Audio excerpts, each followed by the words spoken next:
नमस्कार मित्रों, अस्तित्व मोटिवेशन के सभी दर्शकों का अभिनंदन व स्वागत है। साथियों, एक हमारे मित्र ने हमसे किसी वीडियो के कमेंट में पूछा है कि हम नेगेटिविटी को कैसे दूर करें।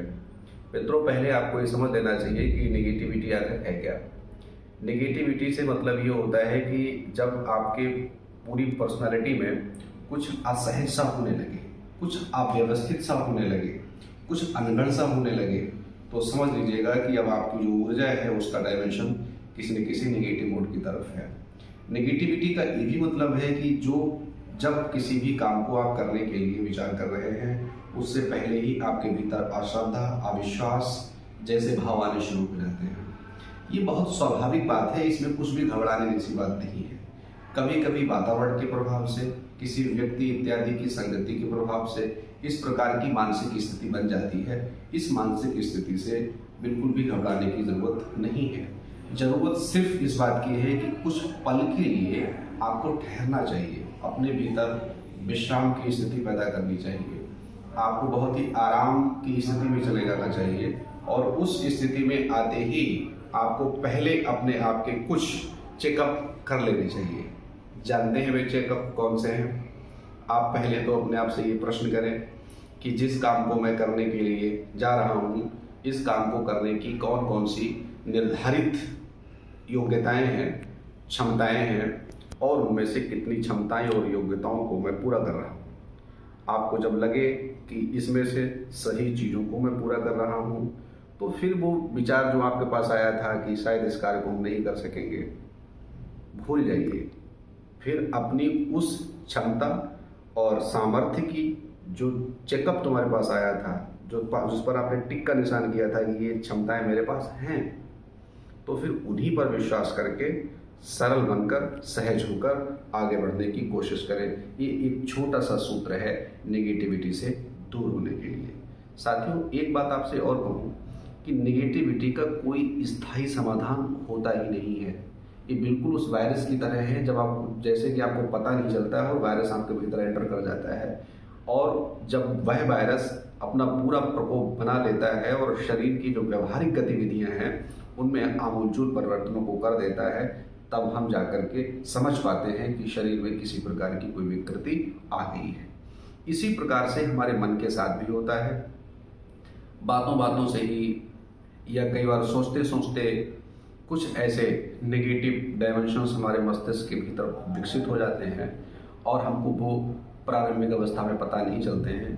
जब वे हमारे व्यवहार को पूरी तरीके से बदलने की स्थिति में जाते हैं, तब हम उनको जांच पाते हैं।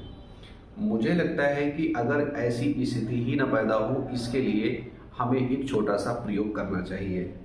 वह छोटा सा प्रयोग ये है कि हमें एक अपने भीतर ऑटो सेंस विकसित करना चाहिए, और वह ऑटो सेंस ये होना चाहिए कि हम अपने आप को दिन में कई बार चेक कर लें कि हम सहज हैं, हम सरल हैं, हम स्वस्थ और मस्त हैं। इतना ही अगर आप चेक कर लेते हैं, आपको निश्चित उत्तर मिल जाएगा। आपको लगे कि नहीं, हम इस कारण के दबाव में हैं या इस परिस्थिति, इस विचार के दबाव में हैं, तो उस विचार और दबाव पर भी तुरंत आपको ठहरना चाहिए और फिर से न्यू थिंकिंग शुरू करनी चाहिए और देखना चाहिए कि जिस कार्य को हम करने जा रहे हैं उस कार्य को करने की पूरी काबिलियत मेरे पास मौजूद है। तो जो साइड थॉट आया है वो मेरा कुछ बिगाड़ नहीं सकता, और उसी पर फिर विश्वास करें और आगे बढ़ें। आपको पता होगा, भगवद गीता में एक बहुत सुंदर सा सूत्र आता है। वह सूत्र ये है, श्रद्धावान लभते ज्ञानम, अर्थात वे ही लोग ज्ञान का लाभ उठा पाते हैं जिन लोगों में श्रद्धा है। साथियों, श्रद्धा अर्थात विश्वास की परिपक्वता, ये वह स्थिति होती है जो व्यक्ति की एनर्जी को चैनलाइज करने का एक बहुत ही सटीक और मनोवैज्ञानिक तरीका है। इसलिए आपको किसी से पहले अपने पर श्रद्धा करना चाहिए, और अपने से मतलब है अपनी क्षमताओं पर, अपनी योग्यताओं पर। अगर आपको लगता है कि अमुक योग्यता का अभाव मेरे भीतर है, तो भूलिए मत, समय अभी भी है, और उस समय का लाभ उठाते हुए आप अपनी योग्यताओं को नित्य विकसित कर सकते हैं। एक निवेदन के रूप में भी मेरे हृदय में भाव उठ रहा है। वह भाव ये है कि हमको प्रत्येक दिन अपने भीतर का वह व्यक्तित्व चेक करना चाहिए कि जिस किसी कार्य को करने में हमको सर्वाधिक आनंद आता है, सर्वाधिक हमको वह प्रसन्नता की अनुभूतियों से भर देता है। जब आपको वो अपना मूल व्यक्तित्व तो पता चल जाएगा, साथियों उसी दिशा में अगर आप अपना कार्य करना शुरू करते हैं तो फिर दिन दूनी रात चौगुनी सफलता और वृद्धि आपके द्वार होगी, इसमें कोई भी संदेह नहीं है। इसी के साथ एक आपसे अपील और भी है। वह अपील ये है कि जो भी क्षमता, योग्यता और सामर्थ्य आपके पास है, उस क्षमता, योग्यता और सामर्थ्य का एक एडवांस वर्जन भी होता है। उस एडवांस वर्जन का आप विचार करें। जैसे उदाहरण के लिए आपने अपने जीवन में कोई भी एक काम लिया हुआ होगा। जैसे मान लीजिए कि कोई व्यक्ति पेशे से शिक्षक है, तो वह किसी आदर्श शिक्षक का, जस्ट लाइक डॉक्टर राधाकृष्णन या अन्य लोगों का विचार पैदा कर सकता है। यदि वैज्ञानिक अभिरुचि आपके पास है तो आइंस्टीन से लेकर के थॉमस अल्वा एडिसन तक और अन्य लोगों का ख्याल आपके मन मस्तिष्क में आ सकता है। माना कि आप स्पोर्ट में रुचि रखते हैं और क्रिकेट प्रेमी हैं, तो सचिन तेंदुलकर से लेकर के और अन्य लोगों की पूरी श्रृंखला है, वहां आप जा सकते हैं। यदि आप लेखन की दुनिया के व्यक्ति हैं तो आपके पास अनेक महान लेखक भी मौजूद हैं।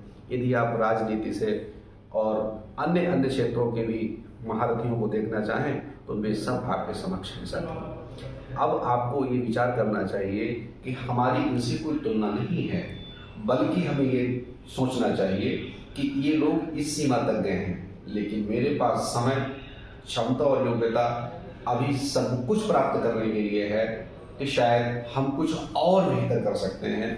उस भाव से हमें आगे बढ़ने की कोशिश करते रहना चाहिए।